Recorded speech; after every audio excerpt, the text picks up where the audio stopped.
আপনার মনে মনে হচ্ছে গাজা আর ফিলিস্তিনের নিরীহ মুসলমান মারা যাচ্ছে, শুধু এটা নয়, গোটা পৃথিবীতে 25 কোটি মুসলমানের প্রাণহানি হবে। এখনো তো 1.5 লাখ হয়েছে, 1,17,000 মানুষ মারা গেছে, 1,17,000 মুসলমান মারা গেছে। 25 কোটি মুসলমান পৃথিবী জুড়ে হত্যা হবে। আর পৃথিবীতে আখেরি জামানায় যে যুদ্ধটা হবে ওটা ধর্মযুদ্ধ হবে। আমার মুসলমান ভাই, খোরাসান থেকে একটা দল বের হবে। কখন? যখন দাজ্জালের আবির্ভাব চলবে, দাজ্জাল আত্মপ্রকাশ করে ফেলবে। খোরাসান থেকে একটা দল বের হবে যোদ্ধা, তাদের যে কমান্ডার হবে তার নাম হচ্ছে ইমাম মেহেদী। ইমাম মেহেদী আত্মপ্রকাশ করবেন এবং তাদের কাছে অত্যাধুনিক হাতিয়ার থাকবে।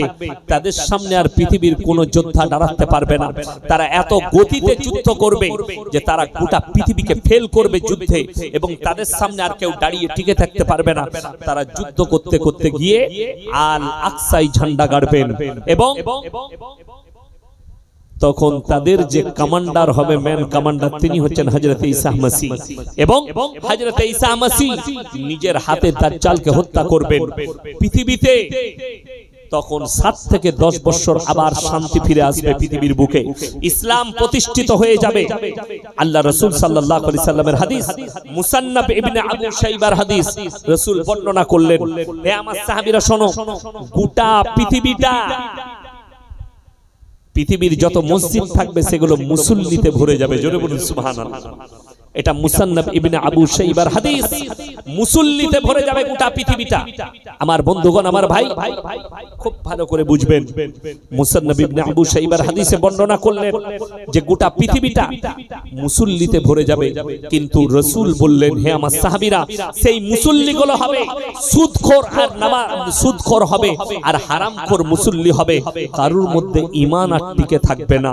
একটা মুসলমানের কাছে যদি দ্বীনি শিক্ষা থাকতো, কখনোই সুদটা তার কাছে হালাল হতো না, কখনোই মদটা তার কাছে হালাল হতো না, কখনোই তার কাছে লটারি হালাল হতো না, কখনোই গাঁজা তার কাছে হালাল হতো না। আজকে এই মুসলমানের কাছে এই হারাম জিনিসগুলো হালাল কে করে দিল? কোন মৌলবি ফতোয়া দিল? কোন ইমাম ফতোয়া দিল? কেউ দেয়নি, বরঞ্চ এরা না ইমামকে মানে না মৌলবিকে মানে। বুখারী শরীফের হাদিসে আছে যে কিয়ামতের আলামতের মধ্যে মারাত্মক আলামত, যখন মানুষ মূর্খর কাছ থেকে ইলম নিবে আর আলেমরা চুপচাপ বসে থাকবে, জেনে রেখে দিবে আল্লাহ ইলমের থেকে আগে বড় বড় আলেমদিকে দুনিয়া থেকে তুলে নেবেন।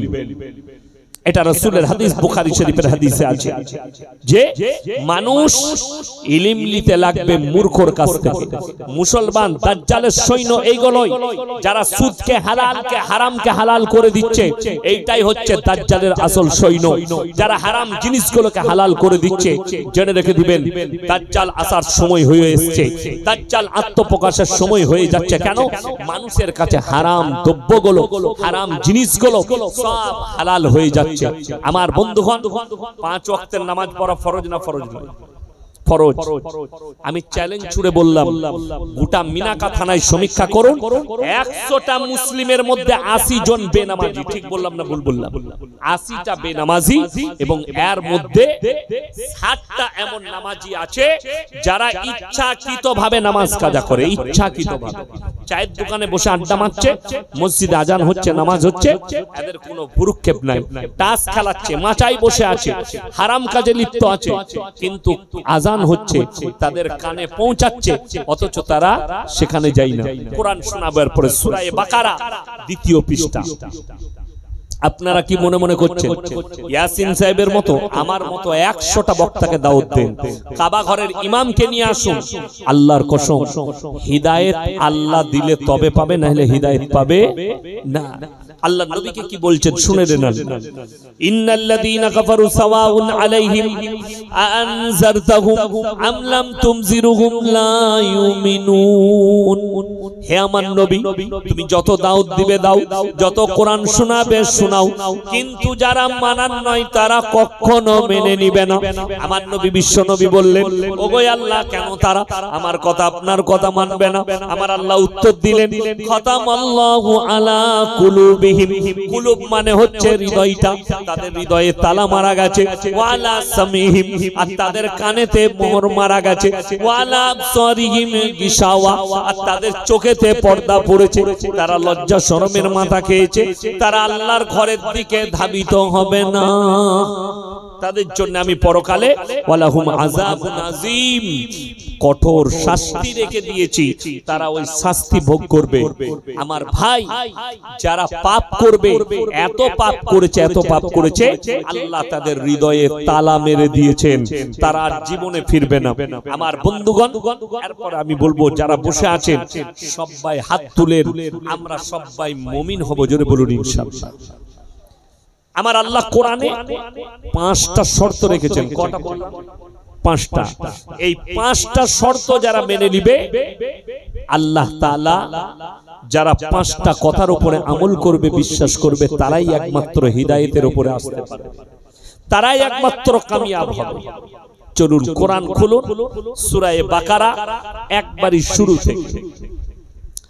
আলিফ লাম মিম, যালিকাল কিতাবু লা রাইবা ফীহি হুদাল লিল মুত্তাকিন আল্লাযীনা ইউমিনুনা বিল গায়বি ওয়া ইউকিমুনাস সালাহ ওয়া মিম্মা রাযাকনাহুম ইউনফিকুন ওয়াল্লাযীনা ইউমিনুনা বিমা উনজিলা ইলাইকা ওয়া মা উনজিলা মিন ক্বাবলিক ওয়া বিল আখিরাতি হুম ইউকিনুন। আলিফ লাম মিম, আলিফ লাম মিম র, তাসিন মিম ইয়াসিন কাফ ইয়া আইন সাদ। কোরআনে যতগুলো এরকম হরফ আছে, এগুলোর নাম হচ্ছে হরফে মুকাত্তাত। এর মানেটাই আল্লাহ ছাড়া পৃথিবীর কেউ জানে না। আমি আল্লাহ কিয়ামতের দিনে আমার বান্দাদের সামনে বর্ণনা করব।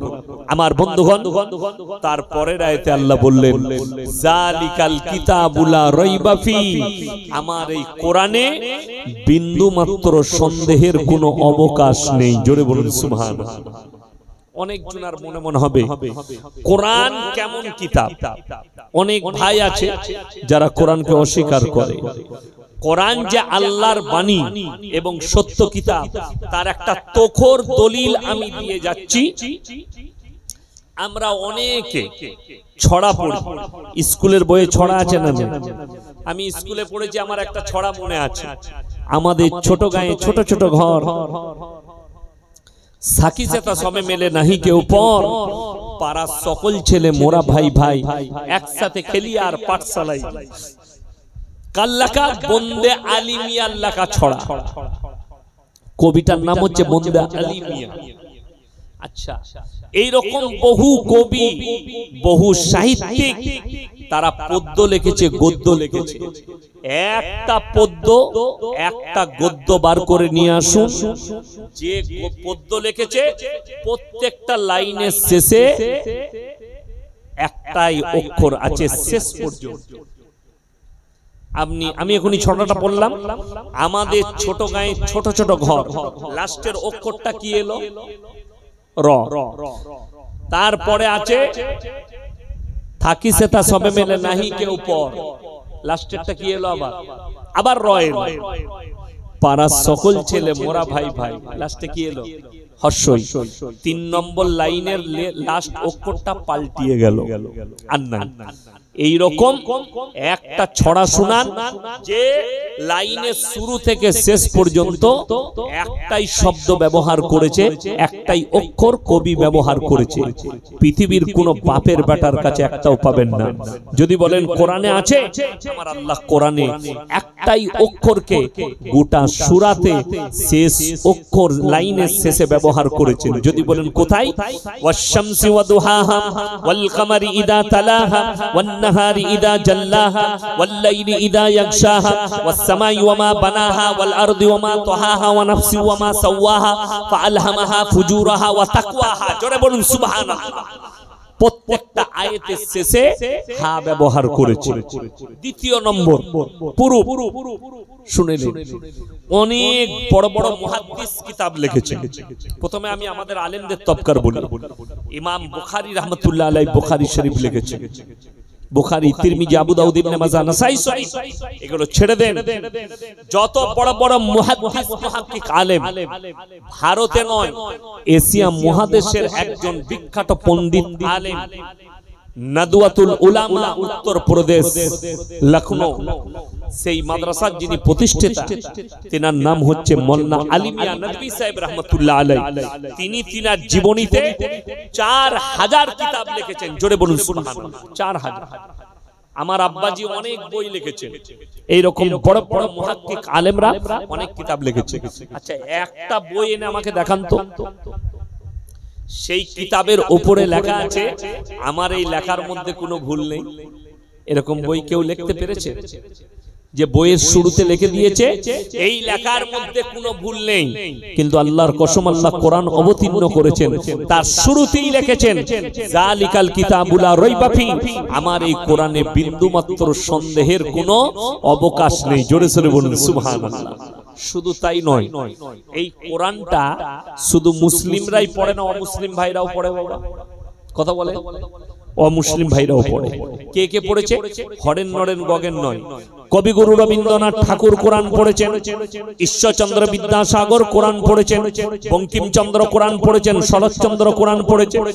আমার ভাই, আমার বন্ধুগণ, তারা যখন কোরআন পড়েছে জানার জন্য, মানার জন্য নয়, কিন্তু একজন মুমিন ব্যক্তি যখন কোরআন পড়ে জানার জন্য প্লাস মানার জন্য।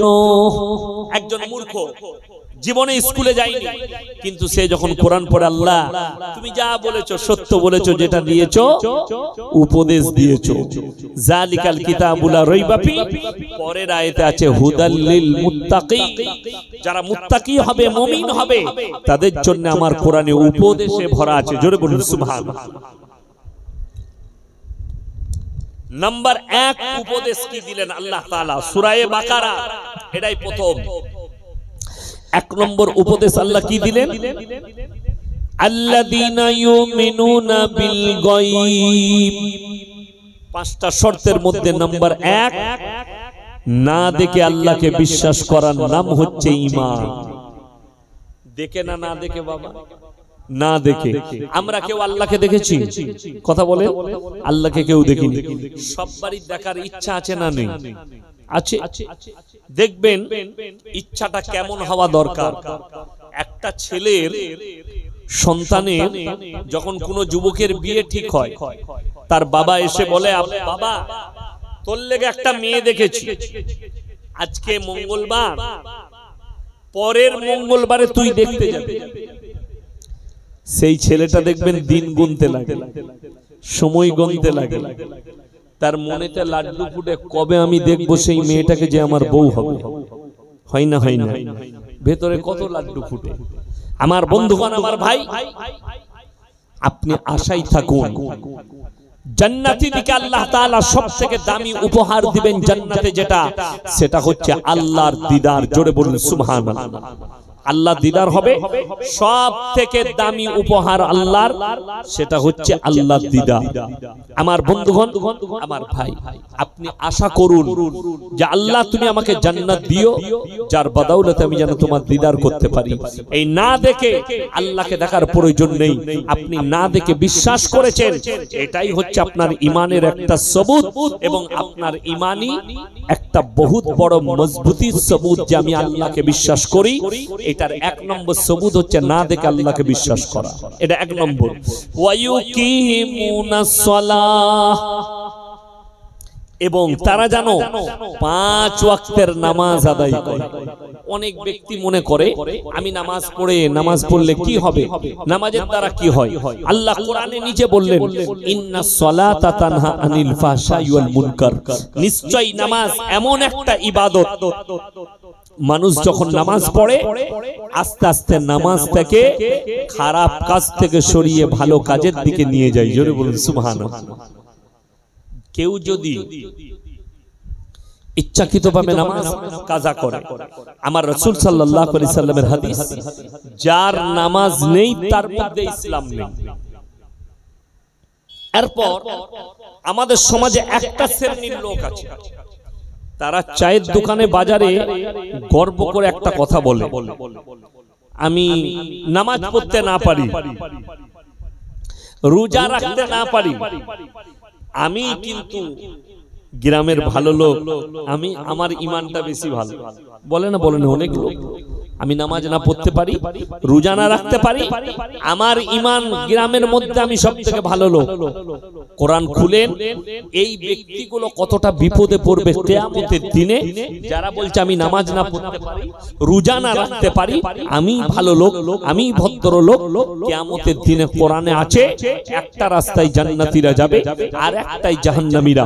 আল্লাহ কোরআনে বললেন সেই দিনে জান্নাতীরা জাহান্নামী দিকে দাঁড় করাবে কি বলে, ফি জান্নাতি ইয়াতাসাআলুনা আনিল মুজরিমিনা মা সালাকাকুম ফি সাকার। এই জাহান্নামী ভাইরা দাঁড়াও, তোমরা কেন আজকে জাহান্নামে যাচ্ছ? তারা এক নম্বর উত্তর দেবে, ক্বালু লাম নাকু মিনাল মুসাল্লিন, আমরা নামাজি মুসল্লিদের মধ্যে ছিলাম না, আমরা নামাজি মুসল্লিদের মধ্যে ছিলাম না। এটা এক নম্বর উত্তর। তাই আল্লাহ আমাদেরকে জাহান্নামে পাঠিয়েছে। ওয়ালাম নাকু নুতিমুল মিসকিন, আর আমরা মিসকিনকে খানা খাওয়াইতাম না, তাই আল্লাহ আমাদেরকে জাহান্নামে পাঠিয়েছে। ওয়া কুননা নাকুদু মাআল খায়দিন, এটা আরো ডেঞ্জার এবং প্যাথেটিক। তারা বলবে আমরা দাড়ি টুপি নামাজি মুসল্লি আলেম উলামাদের মজাক উড়াতাম, আল্লাহ তাই আমাদেরকে জাহান্নামে পাঠিয়েছে। ওয়া কুননা নুকাজ্জিবু বিয়াউমিদ্দিন, আর আমরা বিচারের দিবসকে মিথ্যা বলে মনে করিতাম, তাই আল্লাহ আমাদেরকে জাহান্নামে পাঠিয়েছে। নাম্বার 3, সবাই হাত তুলে বলুন আজ থেকে 5 ওয়াক্তের নামাজ পড়বো। জোরে বলুন ইনশাআল্লাহ। নামাজ কেউ কাজা করবেন না। নাম্বার 3, ওয়া মিম্মা রাযাকনাহুম ইউনফিকুন, হে আমার নবী বলে দাও, আর আমি যে রিজক দান করেছি সেখান থেকে তোমরা ব্যয় করবে। আল্লাহ যে হালাল রুজি দিয়েছে সেখান থেকে তোমরা ব্যয় করো। আপনি হালালের উপরে বিশ্বাস করুন। রুজির মালিক সকলে বলুন কে? আল্লাহ। এটা যাদের বিশ্বাস নাই তাদেরকে একটা কথা বলি, সকালে উঠে আমাদেরকে ছুটতে হয় না, হয় না ইনকামের জন্য? কথা বলে ছুটতে হয়। আমরা বক্তারা রাত্রে বেলায় জলসা করতে যাচ্ছি, কিসের জন্য এসেছি? 2 পয়সা পাবো, সেটা থেকে আমার সংসার চলবে। বাস্তব কথা বলছি। বক্তা থেকে হাদিয়া দেয় কমিটির লোকরা, সেটা থেকে সংসার চলে। একটা মানুষ সকাল বেলায় মাঠে কাজে যায়, সেখান থেকে কিছু সঞ্চয় করব, আমি পয়সা পাবো, আমার সংসার চলবে। কিন্তু বিশ্বাস করুন, ফজরের নামাজ পড়ে একবার বাইরে বেরিয়ে গাছের উপরের দিকে তাকিয়ে দেখবেন আপনাকে ছুটতে হচ্ছে 2 খাবার জোগাড় করার জন্য। কিন্তু একটা পাখি নির্দ্বিধায় বসে থাকে, সে জানে রুজি আল্লাহ মাপে, তার ইনকামের প্রয়োজন পড়ে না, তাকে আল্লাহ রুজি দিয়ে দেয়। একটা তিমি মাছ, নীল তিমি, সমুদ্রের তলে একদিনে 24 ঘন্টায় 100 কুইন্টাল খাবার খায়। কে রুজি দান করে? সমুদ্রের তলে এতগুলো প্রাণীকে কে রুজি দান করে? আমি আল্লাহ রুজি দান করি। আপনারা ইমানদারির সঙ্গে বলুন, আমাদের সমাজে সব থেকে কম বেতন কার? কথা বলে না কার? মুয়াজ্জিন ইমামদের সব থেকে কম বেতন। আচ্ছা বলুন তো, ইমাম সাহেবের কম বেতন? কোনদিন ইমাম সাহেবকে দেখেছেন যে গিয়ে বাজারে লটারির টিকিট কাটছে? কথা বলে না। 6000 বেতন, ইমামকে লটারি কাটতে হয় না। আমার আব্বার মাদ্রাসায় আমার বেতন 11000 টাকা। কত বললাম? 11000। আমার আব্বাজির মাদ্রাসায় আমার বেতন 11000 টাকা। আমাকে লটারি কাটতে হয় না। আমার মাদ্রাসায় আরো শিক্ষক আছেন, তাদেরকে লটারি কাটতে হয় না। কিন্তু আশ্চর্যের বিষয়, একটা লোক দিনে 1000 টাকা রোজগার করে, মাসে 30,000 পায়, তাকে লটারি কাটতে হচ্ছে। দুর্ভাগ্য শুনেলেন রাসূলের হাদিসটা, যারা আল্লাহর রাস্তায় দ্বীনের পথে থাকবে আল্লাহ মৃত্যুকাল পর্যন্ত ইজ্জতের রুজি দান করবেন। জোরে বলুন সুবহানাল্লাহ। যারা 5 ওয়াক্তের নামাজি হবে, রাসূল সাল্লাল্লাহু আলাইহি সাল্লামের হাদিস, মৃত্যুকাল পর্যন্ত আল্লাহ তাদের রুজিতে কোনোদিন কমি দিবে না। এই রাসূলের হাদিসটা যদি কোনো মুসলমান বিশ্বাস করে, শুনে রেখে দেন, আপনি লটারি বিক্রি করার থেকে 2 বস্তা আলু আপনার বাজারে বিক্রি করুন, 300 টাকা লাভ হবে, হালাল টাকা। সেই টাকায় যেটা খাবেন হালাল, আর হালাল খাবার খেয়ে আপনি যে দোয়াটা চাইবেন আল্লাহ কবুল করবে। হাদিস শরীফে আছে, মানুষ যখন আল্লাহর কাছে দোয়া চাই, হয় সঙ্গে সঙ্গে আল্লাহ কবুল করবেন, তা না হয় কিছুদিন পরে কবুল করবেন, তা না হয় রিওয়ায়েতে আছে এক একটা দোয়ার বদলা কিয়ামতের দিনে আল্লাহ দিবেন। জোরে বলুন সুবহানাল্লাহ। আপনি অবাক হবেন, হাদিসে আছে অনেক মুসলমান মনে করে আল্লাহ আমাকে মাল দে আমি যেন বড় লোক হই। আপনি বড় লোক হতে চাইছেন, আপনি দুর্ভাগ্যবান। আপনি টাকাওয়ালা হতে চাইছেন, আপনি দুর্ভাগ্যবান। কেন জানেন?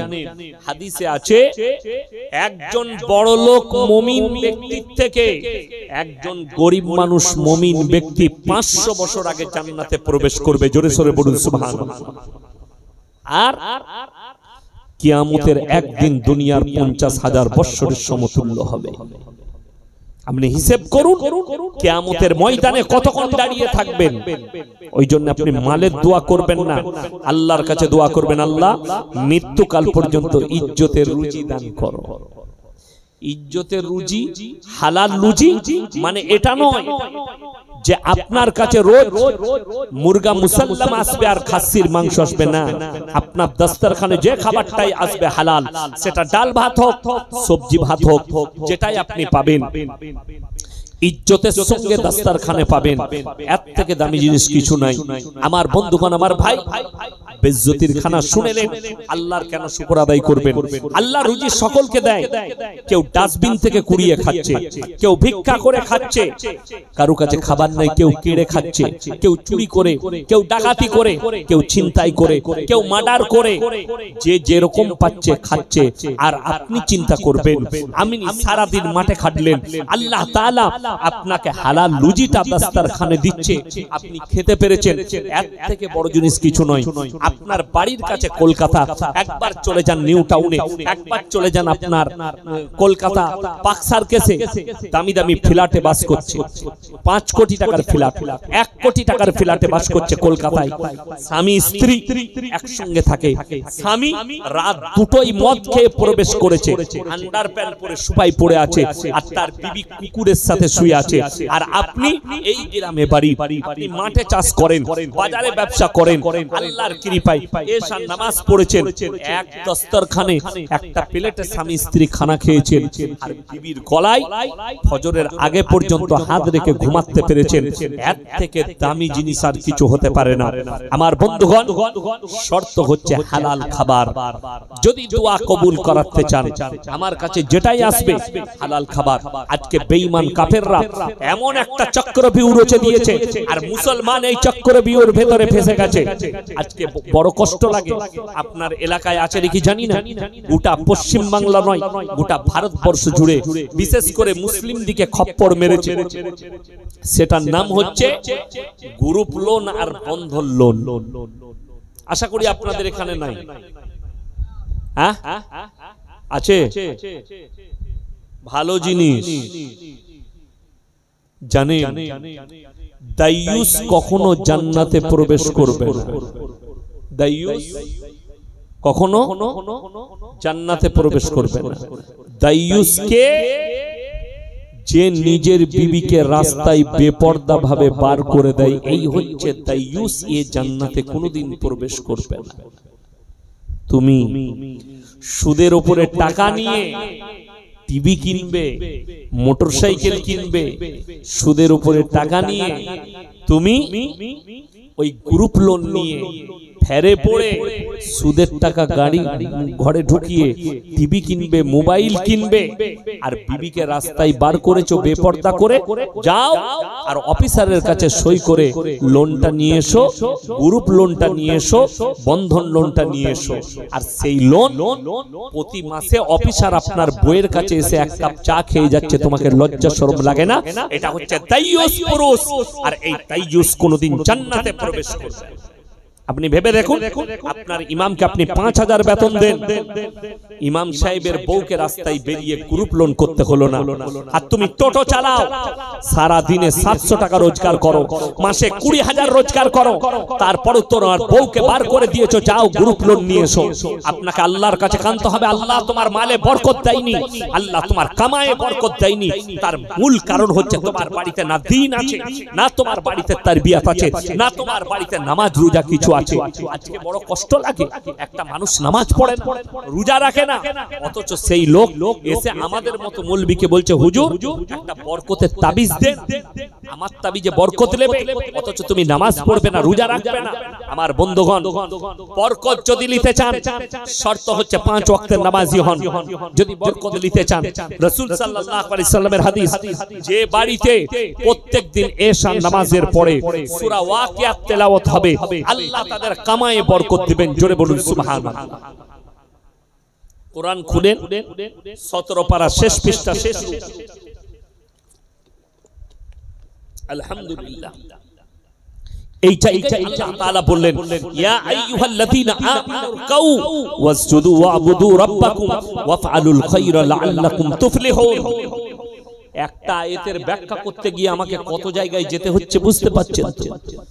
আমি সূরা বাকারায় ধরেছি, আমাকে আজকে এই জায়গায় পৌঁছাতে হচ্ছে খালি আপনাদেরকে বুঝাবার লেগে। যদি আমার কম, আমার মুসলমান ভাই বুঝে যায়, আল্লাহ তাআলা এখানে বললেন, তোমরা আমার সামনে রুকু করো, সিজদা করো, আমি আল্লাহ তোমাদেরকে কামিয়াবির রাস্তা দেখিয়ে দেব। আমার কাছে কামিয়াবির রাস্তা। আমার বন্ধুগণ, পৃথিবীর একটা মৌলবি কেউ কোনোদিন বলেনি যে তোমরা মসজিদের ভেতরে ঢুকে থাকো, বেরোবে না। যদি কোনো মৌলবি, কোনো মুবাল্লিগ, কোনো তাবলীগ ওয়ালা, কোনো আলেম সে যদি বলে তুমি জীবনে আর মসজিদ থেকে বেরো না, জানবেন এই লোকটা মূর্খ, না এর কাছে কোরআন হাদিসের কোনো জ্ঞান আছে।